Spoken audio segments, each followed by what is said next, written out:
Bonjour à tous, on se retrouve pour le direct de cette journée du mercredi 15 avril. Sous contrat avec Chelsea jusqu'en 2023, N'Golo Kanté s'affiche à la une du quotidien catalan Mundo Deportivo ce mercredi. En quête d'un milieu de terrain avec des jambes, aujourd'hui MD place N'Golo Kanté dans le viseur des Blaugrana. Mais Mundo Deportivo souligne aussi que le Real Madrid est sur le coup, un duel Barça-Real pour faire venir N'Golo Kanté. Depuis plusieurs mois, et ce malgré la crise financière frappant le monde du football, le FC Barcelone semble bien décidé à se faire plaisir sur le marché des transferts. En effet, alors que plusieurs spécialistes s'attendent à ce que les opérations à plus de 100 millions soient freinées, le club Blaugrana a jeté son dévolu sur le buteur argentin de l'Inter Milan, Lautaro Martinez, et sur le Parisien Neymar, deux cracks dont la valeur marchande cumulée dépasse largement les 200 millions d'euros. Pas de quoi effrayer le président Josep Maria Bartomeu, sauf que pour le moment, le Barça va surtout chercher à dégraisser plutôt que d'essayer d'échanger des joueurs.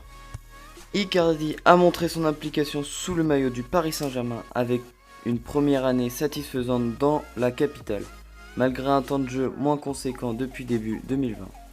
Selon les informations de Tuttosport, c'est la présence ou non de Thomas Tuchel sur le banc qui conditionnera le transfert effectif de Mauro Icardi au PSG. Le buteur n'aurait pas apprécié de voir son temps de jeu s'amoindrir au mois de février. Pour rappel, Icardi est prêté avec option d'achat par l'Inter Milan. Le montant de cette option d'achat s'élève à 70 millions d'euros. Selon l'équipe, une prolongation n'est pas étudiée par la direction du Paris Saint-Germain, alors que Thomas Meunier souhaite lui continuer son aventure dans la capitale. Sauf retournement de situation, il pourra s'engager librement cet été. Après Dortmund, où son arrivée semblait imminente, c'est au tour de Tottenham de vouloir enrôler le défenseur. Les Spurs sont insistants dans le dossier et sembleraient même avoir une longueur d'avance sur les autres concurrents.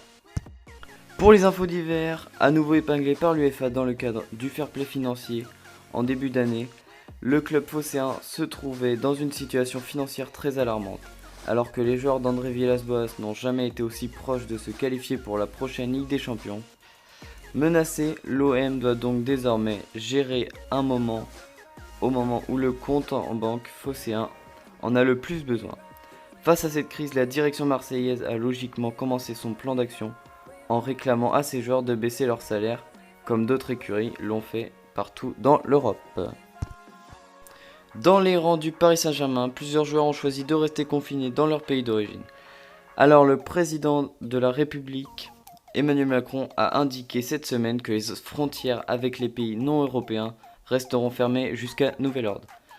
4 joueurs du Paris Saint-Germain sont dans cette situation précise.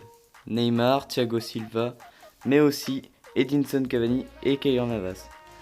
D'autres éléments comme Mauro Icardi, Thilo Kehrer ou encore Eric Maxime Choupo-Moting ne sont pas concernés puisqu'ils sont respectivement confinés en Italie et en Allemagne. Comme le révèle ABS, Luis Rubiales, le président de la Fédération espagnole de football, et son secrétaire général André Camp ont été inculpés par le tribunal d'instruction numéro 10 de Madrid pour falsification présumée de documents publics dans le cadre de la réforme législative de la Fédération espagnole de football visant à introduire 19 nouveaux membres de droit à l'Assemblée. Selon les informations du quotidien espagnol, le juge en charge du dossier a réclamé le procès verbal de l'Assemblée de la Fédération du 16 décembre ainsi que le dossier des allégations présentées 5 jours auparavant au Consejo Superior de Deportes. Et voilà, c'est tout pour aujourd'hui. On se retrouve demain pour le prochain Daily Actu.